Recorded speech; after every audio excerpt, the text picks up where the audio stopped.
Но вот так вот выглядит сам люк. Точнее, вот так вот выглядел люк на BMW.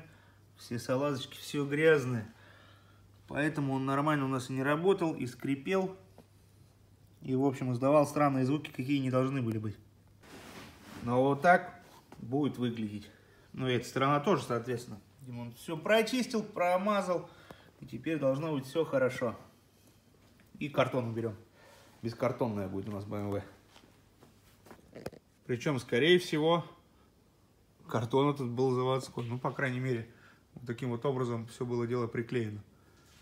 Зачем, для чего, непонятно. Может быть, все-таки была какая-то типа шумка. Но это не точно.